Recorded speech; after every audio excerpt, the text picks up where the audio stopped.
In this video, we will discuss class 8, chapter number 2, science, microorganisms.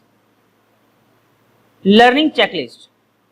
In this video, we will discuss microscope, types of microorganisms, disease causing microorganisms, beneficial microorganisms, preservation of food. Let's get started. There are different kinds of organisms living in the environment around us.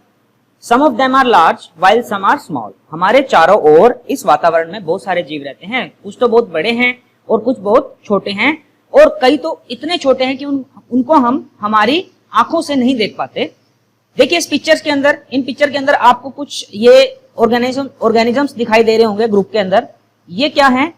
Fungus. ये क्या है? Fungus. ठीक है. और ये हमारे को क्यों दिखाई दे रहे हैं? बिकॉज ये किसमें रह रही है? कॉलोनीज में. Because fungus lives in group. So इन ग्रुप्स को क्या बोलते हैं? कॉलोनीज. क्या बोलते हैं? कॉलोनीज. इसी वजह से ये हमारे को नेकेड आई से दिखाई दे रही है.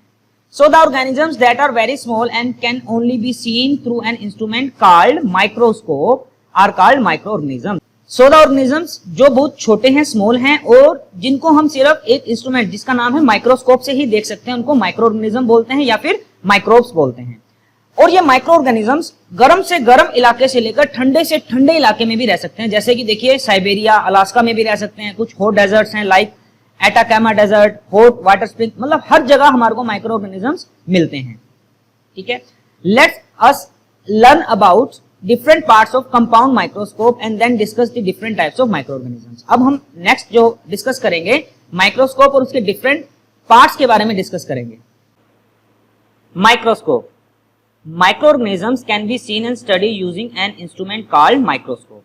Microorganisms को जिस इंस्ट्रूमेंट से हम देखते हैं और उनके बारे में स्टडी करते हैं उसे क्या बोलते हैं? माइक्रोस्कोप. क्या बोलते हैं उसे? Microscope. Laboratories generally use simple and compound microscopes. In institutions involved in research, electron microscopes are used. Figure 2.1 shows the different parts of a compound microscope. देखिए फर्स्ट आईपीस लेंस जो क्या करता है? मैग्नीफाई करता है इमेज को, मतलब जो छोटे छोटे माइक्रो ऑर्गेनिजम्स हैं उनको बड़ा करके दिखाता है. ठीक है. उसके बाद nose piece resolve to move the desired lens in position. ये जो नोज पीस है जिसकी वजह से हम क्या करते हैं? रिवॉल्व करते हैं लेंस को डिजायर्ड पोजीशन में. एक है ऑब्जेक्टिव लेंस जो मैग्नीफाई करता है. ये भी किसको मैग्नीफाई करेगा? इमेज को. Course adjustment. ये जो देखिए लीवर दे रखा है ये क्या है? ये course adjustment for rough focusing. Fine adjustment for precise focusing. Focus करने के लिए, एकदम बढ़िया फोकस करने के लिए ये फाइन एडजस्टमेंट है. Clip to hold the slide. ये स्लाइड को होल्ड करने के लिए काम आता है. Stage hold the slide which contains the object. ये स्टेज है जो इस स्लाइड को होल्ड करती है. Cover slip. कवर स्लिप क्या है? Covers the object to be viewed. देखिए जो भी ऑब्जेक्ट को या माइक्रोऑर्गेनिज्म को हमें व्यू करना है हम उसे कवर स्लिप से कवर कर देते हैं. Glass slide object to be viewed is mounted on it. जो ग्लास स्लाइड है जिस ऑब्जेक्ट को हमने देखना है इसके ऊपर माउंट किया जाता है. Diaphragm lever controls the amount of light reaching the object. Condenser. Condenser क्या है? Focus light on the object may not be present in all microscope. ये जो कंडेंसर नीचे दिख रहा है ये सभी माइक्रोस्कोप्स में प्रेजेंट नहीं होता. मिरर और other light sources to supply light to see the object. Mirror और ये जो अदर लाइट सोर्सेज जो हम यूज करते हैं ये सप्लाई करते हैं लाइट को नीचे की तरफ से ताकि हम ऑब्जेक्ट को अच्छे से देख सकें. Stage height adjustment. यहां देखिए एक लीवर दे रखा है. ये क्या करता है? स्टेज की हाइट को एडजस्ट करता है. और ये जो डायग्राम है किसका है? कंपाउंड माइक्रोस्कोप का. किसका? Compound microscope. This is the diagram of what? Compound microscope. Microscopes have a combination of lenses that are placed in such a manner that it can produce high resolution images. Microscopes जो होते हैं ये combination होते हैं lenses के जिसकी वजह से हमारे को हाई रेजोल्यूशन की इमेज मिलती है मैग्नीफाई होके. Thus not only do they magnify minute object allowing us to see them clearly, but they also have power of resolution that allow us to see closely placed parts separately. मतलब उसके different parts को भी हम देख सकते हैं. The lens that we see through is called the eyepiece or ocular lens. जो lens जिसकी वजह से जिससे हम देखते हैं उसको eyepiece बोलते हैं या फिर ocular lens बोलते हैं. The lens is mounted on the revolving nose piece are called objective lens. जो रिवॉल्विंग नोज पीस होती हैं उनको ऑब्जेक्टिव लेंस बोलते हैं। The extent of magnification and resolution depends on the power of the lenses used. ये जो magnification power और resolution की जो पावर होती है किस पे डिपेंड करती है? इन लेंसेज की पावर पे डिपेंड करते हैं। कौन कौन से? आईपीस और ऑब्जेक्टिव लेंस। देखिए, if you were observing an object through is 15x microscope coupled with 40x objective lenses, what magnification would you get? We will get, just multiply these two numbers, 15 into 40, we will get 600 times bigger image we will get. Observe the objective lens of microscopes. Can you decide which of the lens will give you a higher magnification by merely looking at the lenses, not looking at their power? कौन सा lens हम use करते हैं microscope के अंदर? Microscope के अंदर हम यूज करते हैं कन्वेक्स लेंस। कौन सा? Convex lens. Types of microorganisms. Microorganisms can be divided into 5 major group. हम माइक्रोऑर्गेनिजम्स को 5 मेजर ग्रुप में डिवाइड करते हैं। पहला है बैक्टीरिया। बैक्टीरिया जो है ज्यादातर सिंगल सेल्ड होते हैं, इनको यूनिसेल्युलर माइक्रोऑर्गेनिज्म बोलते हैं। दे can B rod shape, spherical, coma shape. जो रोड शेप सेल है उनका नाम है बेसिली, और जो स्फेरिकल हैं उनको cocci, comma shape vibrio and spiral spirilla. They are found everywhere including ocean and guts of animals. ये हर जगह मिलते हैं, समुद्रों में, और guts of animals means intestine of animals. A few example of bacteria are lactobacillus, जो हमारा कहां होता है? मिल्क में। Escherichia coli, Vibrio cholerae and Yersinia pestis. ये कुछ नाम है बैक्टीरिया के। Next algae, singular alga.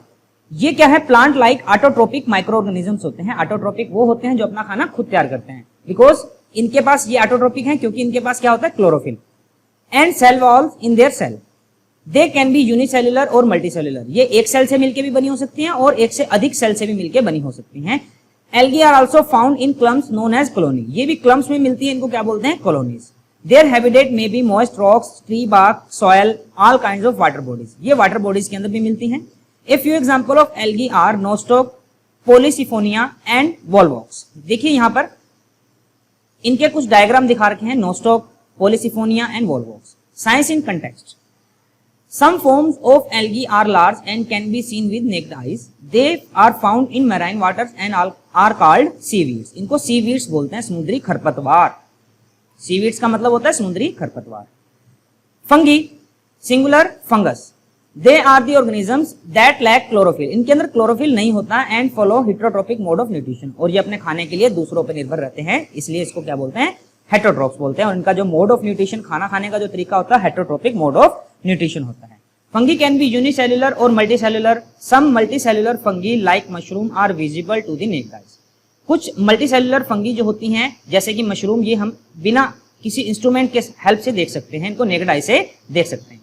Fungi grow in best in dark, humid and moist places. जो फंगी अच्छी तरह से कहां उगती हैं?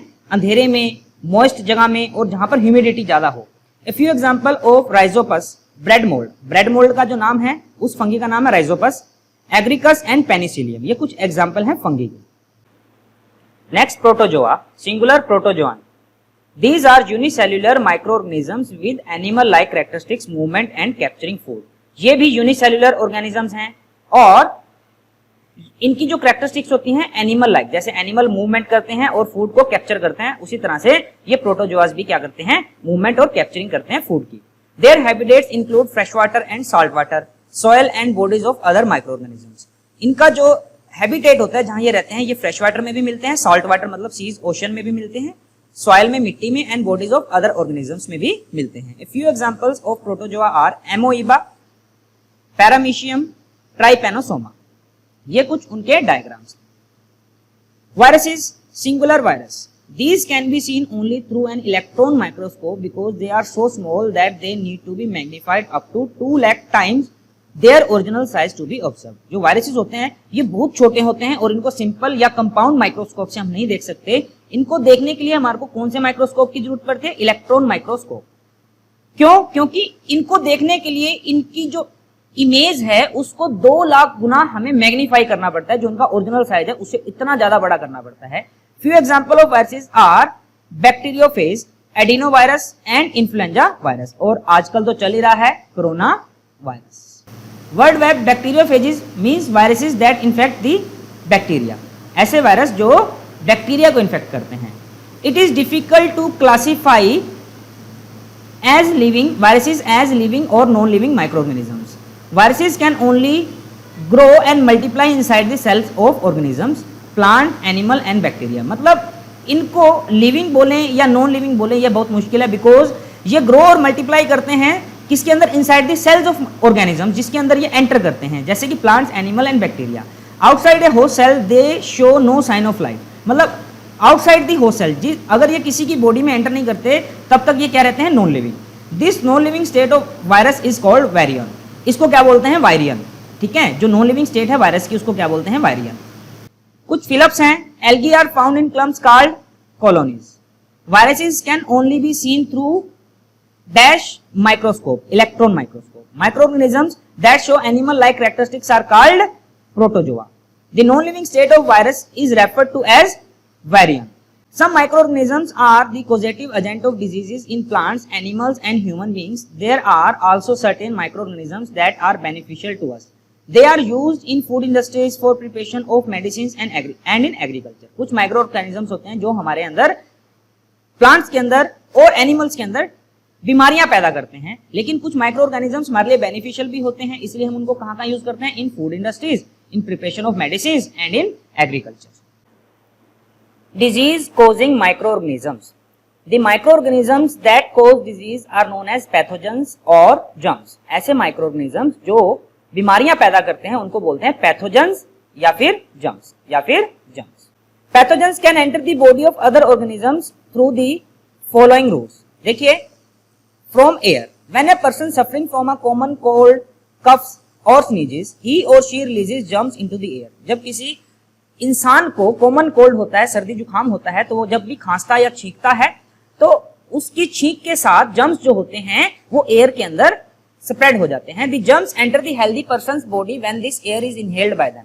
ये जर्म्स कहाँ एंटर करते हैं, हेल्दी पर्सन की बॉडी में एंटर करते हैं जब वो उस हवा में सांस लेते हैं।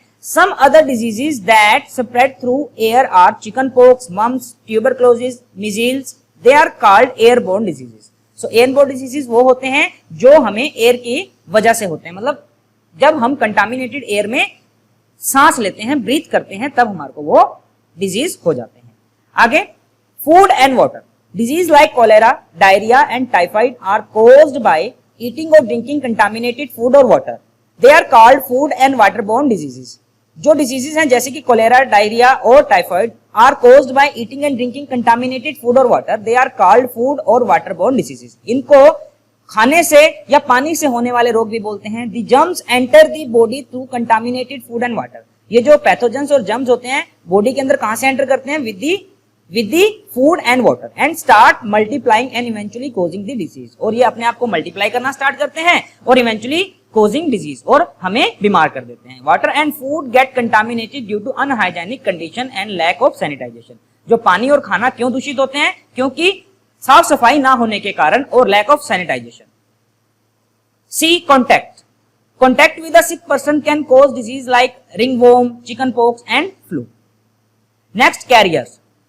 देखिए, insect like mosquitoes and house flies carry pathogens from an infected person to a healthy person, hence they are called carriers और वेक्टर्स ऑफ डिजीजेस। कैरियर्स में इंसेक्ट होते हैं जैसे मच्छर होते हैं या हाउस फ्लाई जो घर के अंदर मक्खियां होती हैं, ये पैथोजेंस और जर्म्स को अपने साथ कैरी करती हैं और एक हेल्दी पर्सन को इन्फेक्ट कर देती हैं। Hence they are called carriers और वेक्टर ऑफ डिसीजेस, इसलिए इनको कैरियर या वेक्टर्स ऑफ डिसीजेस बोलते हैं।